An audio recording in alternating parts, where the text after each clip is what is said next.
Bom dia, irmãos. Graça e paz, amém? Que Deus abençoe a vida de vocês a cada dia. Irmãos, estamos aqui mais uma vez para a nossa Escola Bíblica Dominical, a nossa EBD online. E hoje nós temos como tema coletividade e individualidade, baseado na carta do apóstolo Paulo aos Efésios, no capítulo 4, dos versículos 15 a 24. E eu gostaria de ler para os irmãos o texto da palavra de Deus, como diz assim: Antes, seguindo a verdade em amor, cresçamos em tudo naquele que é o cabeça, Cristo, do qual todo o corpo, bem ajustado e ligado pelo auxílio de todas as juntas, segundo a justa operação de cada parte, faz o seu próprio aumento para edificação de si mesmo em amor. Versículo 17. Portanto, digo isto e testifico no Senhor, para que não andeis mais como andam os outros gentios, na vaidade do seu pensamento, obscurecidos no entendimento, separados da vida de Deus, pela ignorância que há neles, pela natureza do seu coração, tendo se tornado insensíveis, entregaram-se à depravação, para com avidez cometeram toda sorte de impureza. Vós, porém, não aprendestes assim a Cristo, se é que ouvistes nele e fostes ensinado conforme a verdade em Jesus, que, quanto ao trato passado, vos despojei do velho homem, que se corrompe pelas concupiscências do engano, e vos renoveis no espírito do vosso entendimento. E vós, versículo 24, e vos revistais do novo homem, que segundo Deus é criado em verdadeira justiça e santidade. Irmãos, o apóstolo Paulo, ele vai falando aqui, descrevendo nessa carta, sobre atitudes individuais das pessoas. E ao mesmo tempo nós temos a ideia de uma coletividade. Por que uma coletividade? Irmãos, nós somos o corpo de Cristo. Aonde nós vamos, representamos a Cristo. Aonde nós vamos, carregamos a palavra de Deus em nossos corações e a nossa vida, a nossa presença, o nosso corpo, quem nós somos, quando nós chegamos no lugar, levamos a presença de Deus junto conosco, porque nós testemunhamos de Cristo aonde nós vamos. Se você faz um bom testemunho, você vai levar um bom testemunho aonde você for. Se você é uma mau testemunha de Cristo, você vai levar um mau testemunho aonde você for. Bom, quando nós somos individuais, é porque nós temos um relacionamento individual com Deus. Mas quando nós somos coletivos, é porque quando a igreja se junta, se reúne, se mantém unida em prol da glorificação a Deus. Você vê que o próprio Jesus, sendo Deus, sendo Filho de Deus, encarnado, o Verbo vivo, que tinha todo o poder, ele não decidiu fazer o ministério dele sozinho. Pelo contrário, se é uma pessoa que teve muita ajuda no ministério, foi Jesus Cristo. Jesus Cristo, ele arrumou os discípulos, depois que ele conseguiu os discípulos, vieram pessoas que sustentaram o seu ministério, pessoas que estavam junto com ele. A palavra de Deus fala que ele tinha multidão, cerca de umas 70 pessoas que estavam aproximadamente tendo constantemente contato com Cristo. Então você vê que Jesus ele não ficava sozinho. O grande diferencial que nós temos que entender é que nós não somos pessoas individuais no mundo. Nós não nascemos para viver só. A própria palavra de Deus diz lá no livro de Gênesis, quando Deus cria o homem, depois ele cria a mulher, o que ele fala? Não é bom que o homem viva só. Ou seja, não existe esse negócio de você viver só. A sociologia, ela criou os chamados tipos de família. Famílias de, por exemplo, 2 homens e filhos, 2 mulheres e filhos, família de casal, não tem filhos, tem no lugar um animal de estimação, alguma coisa assim. Mas existe uma coisa chamada família mononuclear. Você sabe o que é isso? Uma família de uma pessoa só. Pessoa que resolveu viver a vida sozinha. Tem dezenas de pessoas aí que vivem sozinhas.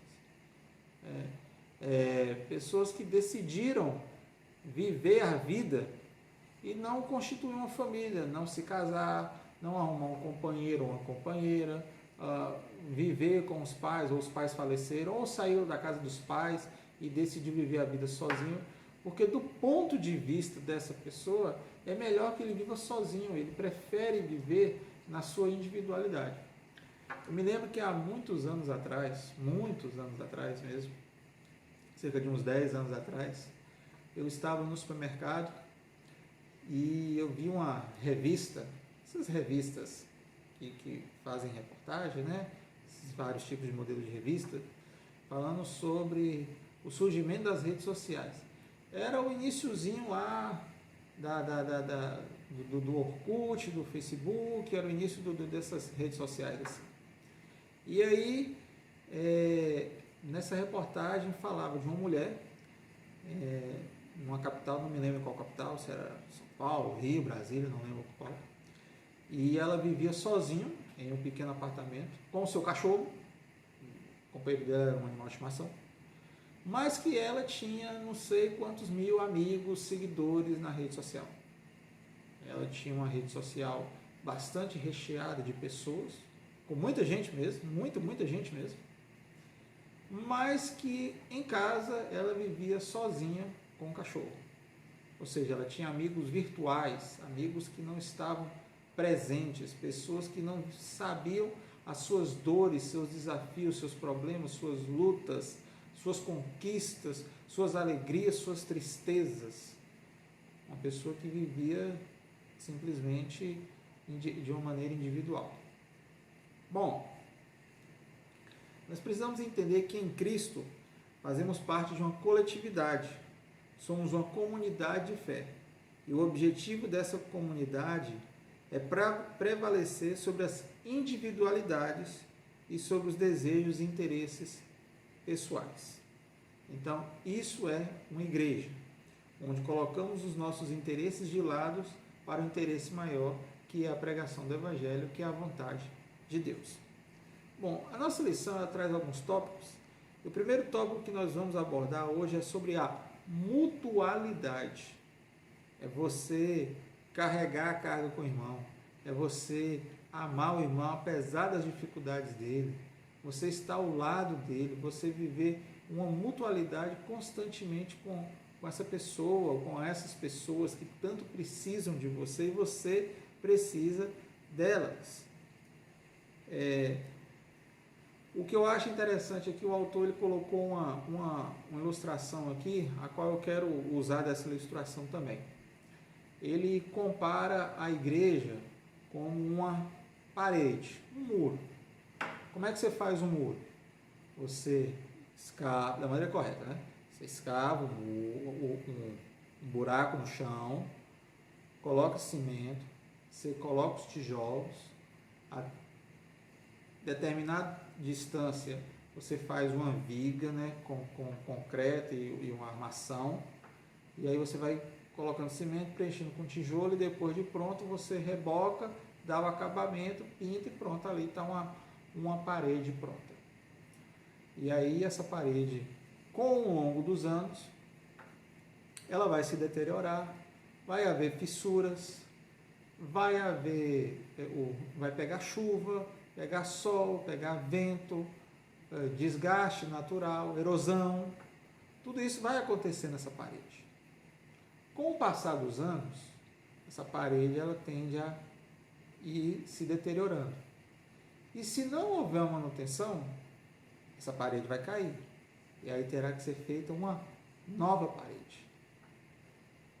O autor da nossa lição aqui, ele faz um comparativo justamente com isso.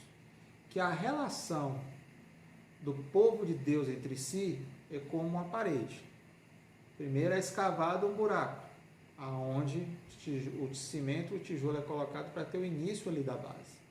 É colocado as vigas para ajudar na sustentação e depois colocado os tijolos e entre os tijolos é colocado o cimento para que ele possa colar. Após isso vem o acabamento para que a parede possa resistir por mais anos. Você pode reparar que uma parede que é só de tijolo, a tendência dela é durar menos tempo do que uma parede com reboco.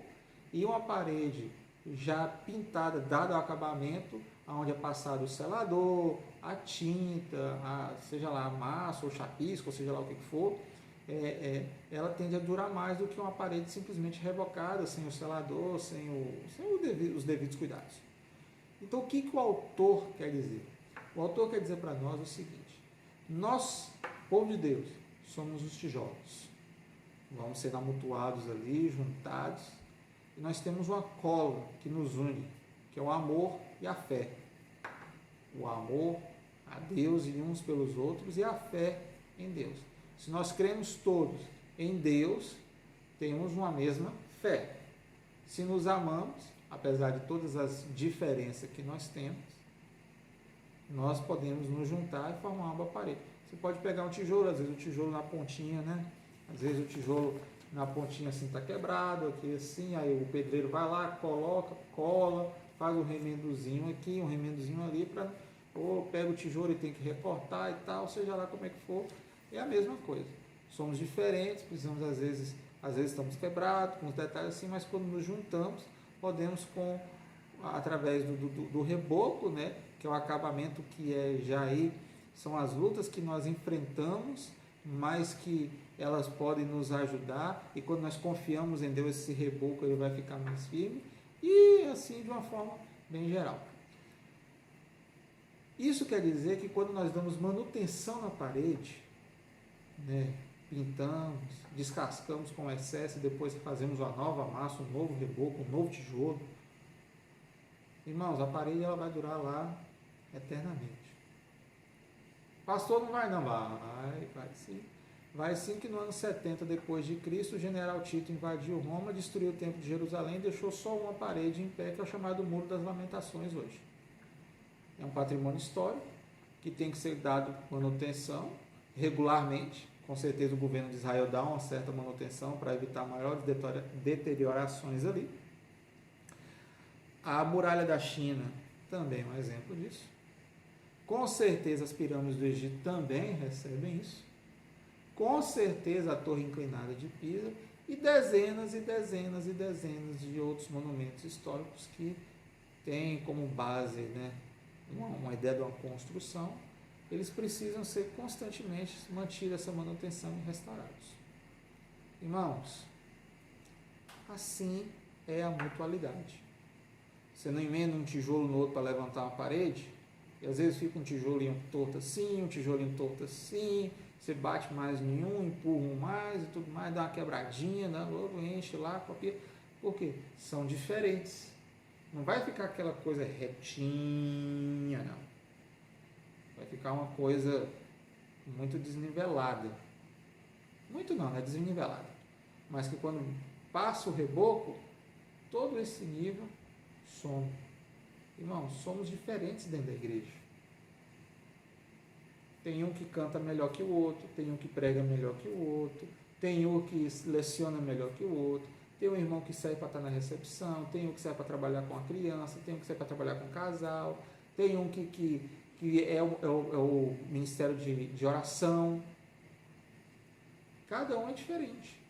Mas quando nos juntamos e esquecemos as nossas diferenças, o reboco, que é Jesus Cristo, que dá o acabamento, o Espírito Santo que nos une, mesmo apesar das nossas diferenças, a parede vai estar retinha, vai estar perfeita, pronta para ser pintada. Essa é a vida do cristão. Vivemos o que? Uma mutualidade, nos unimos, estamos juntos. Para quê? Para que o corpo de Cristo seja edificado, para que o corpo de Cristo possa crescer forte e saudável, para que o corpo de Cristo possa estar cada vez mais buscando a verdade do Evangelho, sendo instrumentos de Deus para pregar a verdade do Evangelho. Vai numa academia e conversa com um personal trainer para você ver. Ele tem todo um cuidado para que, desde a ponta do cabelo até a ponta da unha do dedão do pé, você treine o seu corpo de maneira igual, né? Perna, braço, tórax, barriga, peito, pererê, seja lá o que for. Você vai treinar de forma igual. Para quê? Ele vai te ensinar um treinamento forte, saudável. Não vai falar assim, você vai fazer, vai se concentrar mais em treinar mais os braços, que é para os braços ficar mais fortes. Não, aí você fica com os bração fortes e as pernas finas. Não justifica. Então, vivemos a mutualidade. O corpo de Cristo é uma comunidade crescente e dinâmica, que quando reflete o amor de Cristo, cada membro faz a sua parte. Cada membro faz a sua parte. E como que cada membro é importante? Se você pegar um tijolo só, um tijolo e tirar ele do meio da parede, você não vai fazer a parede derrubar. Você não vai, com uma retirada de um tijolo, você não vai destruir uma parede. Mas vai fazer um buraco nela. E aí já pensou se essa parede é do muro que divide com outro vizinho? Aí você está perdendo um pouco da sua privacidade. Por quê? Porque tem um buraco lá onde seu vizinho pode chegar e ver, ficar olhando para dentro da sua casa. Você perdeu a sua privacidade. Então nós temos que entender que tudo há um propósito da parte de Deus. E nós temos que ter maturidade para entender isso e viver uma mutualidade, uma comunhão perfeita, com reciprocidade. Essa é a vida do cristão. O segundo tópico fala sobre a universidade na diversidade. Irmãos, apesar de sermos extremamente diferentes, nós temos uma unidade. A palavra de Deus nos diz no Evangelho de Mateus, no capítulo 18, verso 20, o seguinte: que 2 ou 3 pessoas em meu nome estarão reunidas e ali estará Jesus Cristo. Eu estarei no meio dele. A palavra de Deus nos afirma isso. Jesus, ele não estava fazendo uma comunidade somente para um certo grupo de pessoas, não, era para todas as pessoas. Todas as pessoas. Nós temos que entender que Jesus quer que nós amemos os nossos irmãos, que cuidemos dos nossos irmãos, mas precisamos agir com maturidade e viver uma mutualidade constantemente. A igreja é uma família espiritual e todas as famílias da terra têm conflitos. Irmãos, igreja tem conflito, tem diferença, tem pepino, tem problema, tem adversidades. Toda igreja tem isso, porque é composta por pessoas diferentes. Pessoas que cada uma dentro das suas vidas, dentro do seu cotidiano, vivem vidas diferentes.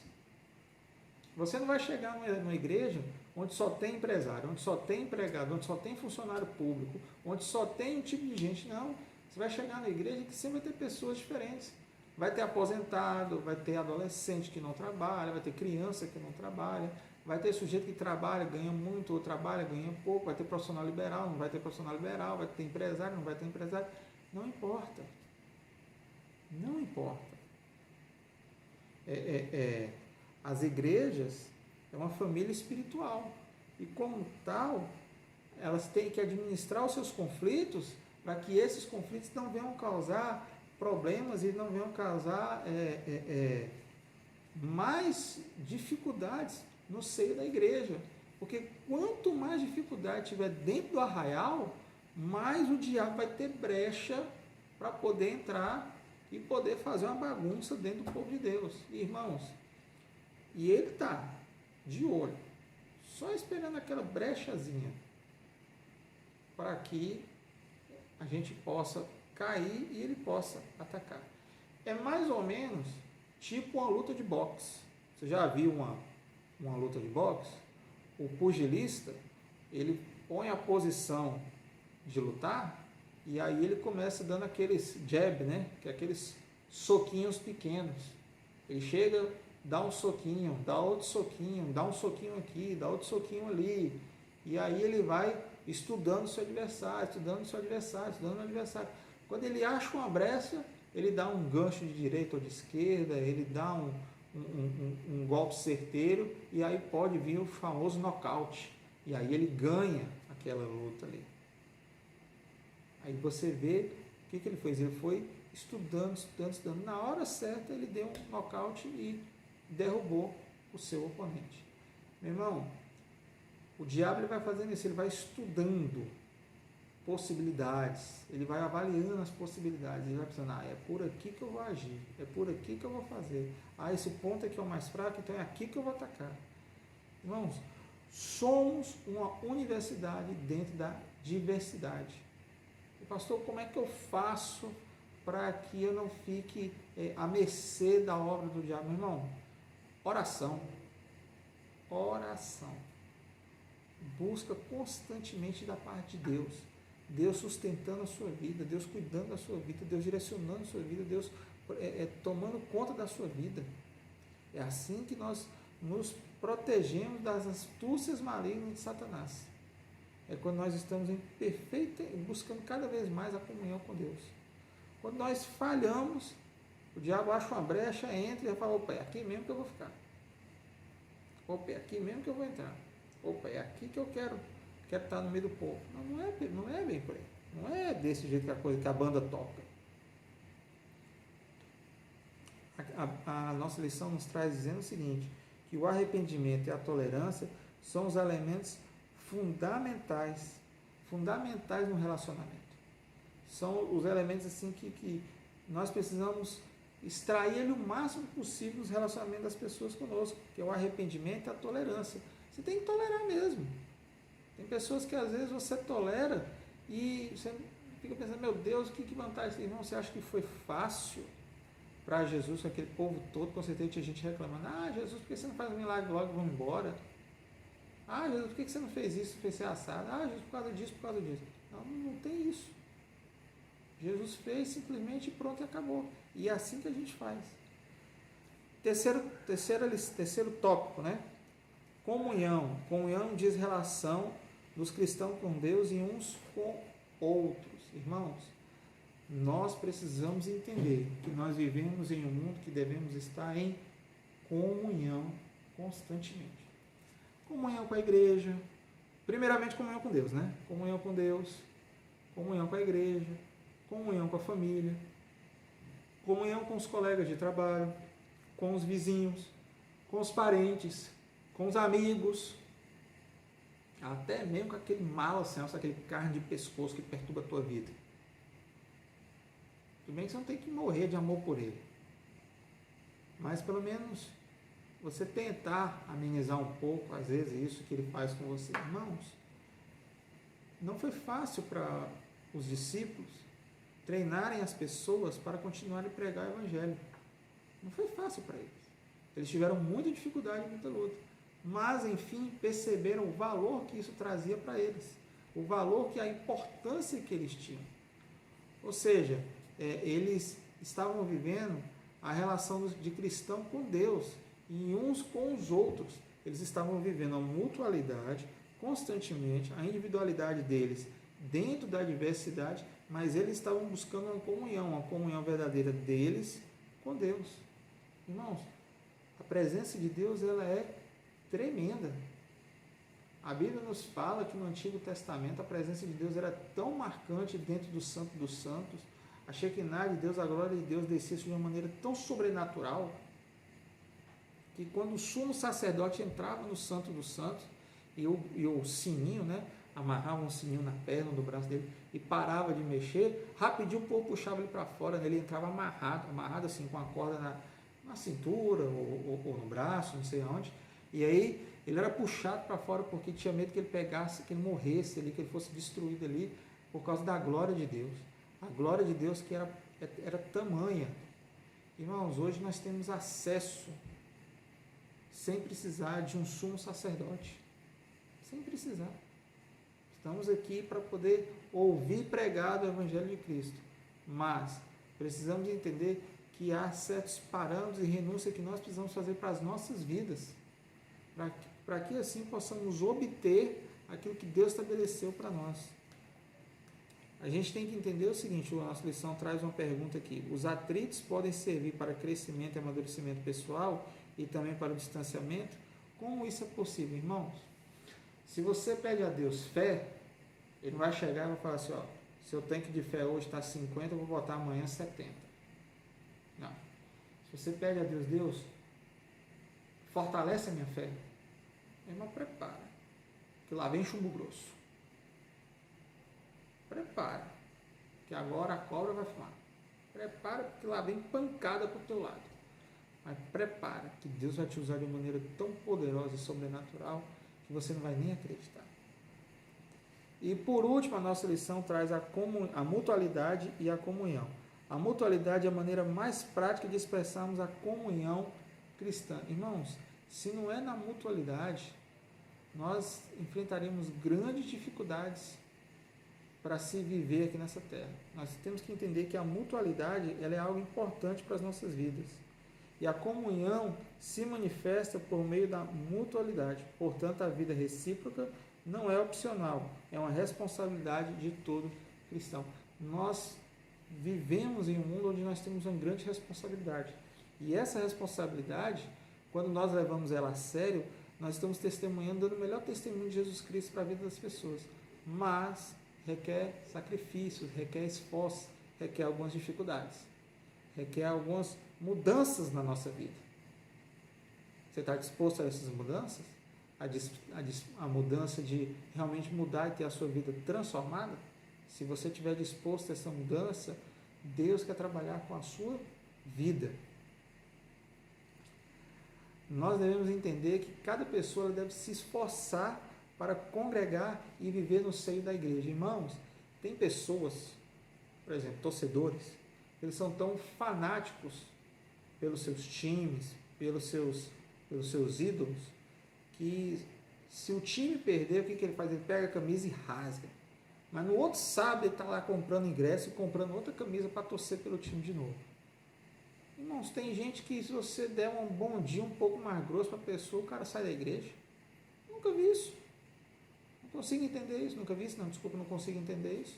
Qualquer motivo é motivo para sair da igreja? Qualquer motivo é motivo para largar a igreja? Não. Uma vez eu ouvi uma ilustração que dizia o seguinte: o pastor virou para a esposa e falou assim: eu vou deixar a igreja. E aí a esposa virou para o pastor e falou assim: amor, se eu tivesse com uma doença terminal e tivesse hoje à beira da morte, estando acamado, você me largaria para viver uma nova vida com outra pessoa? E o pastor respondeu assim: claro que não, eu vou viver com você até o fim da minha vida. Sabe o que isso significa? Significa o seguinte, que na hora que a esposa dele vai e fala que no momento que a igreja precisava dele, era a hora que ele tinha que estar em comunhão, dando o melhor dele para a igreja. Irmãos, é assim que é a nossa vida. Quando nós damos o nosso melhor, buscamos viver o melhor de Deus, Deus vai nos abençoar e nos usar como um grande instrumento dele para transformar e edificar vidas. Mas só podemos fazer isso mediante a mudança e a quebra de paradigma que existe dentro de nós. É parar de olhar o irmão achando que o irmão não tem capacidade. É parar de olhar para o outro e achando que você é melhor do que todo mundo. Não, nós devemos viver entendendo que existe um maior do que nós, que é Jesus Cristo de Nazaré, nosso autor e consumador da nossa fé. Ele que é o mais importante. É para Ele, tudo para Ele, a glória é para Ele. Tem uma música que fala assim: a Ele a glória. Então é tudo para Ele. E encerrando, eu gostaria de ler para os irmãos o seguinte: devemos trabalhar incansavelmente para melhorar a qualidade das nossas relações. Devemos trabalhar para que as nossas relações estejam cada vez melhor. O amor e a unidade são a prova de que somos discípulos de Cristo. E eu gostaria de orar agora com vocês. Pai, muito obrigado por tudo. Eu te agradeço porque até aqui o Senhor tem nos sustentado e nos guardado. Obrigado por tudo que o Senhor tem feito por nós. Guarda e nos proteja em nome de Jesus. Amém. Que Deus te abençoe e que Deus te guarde.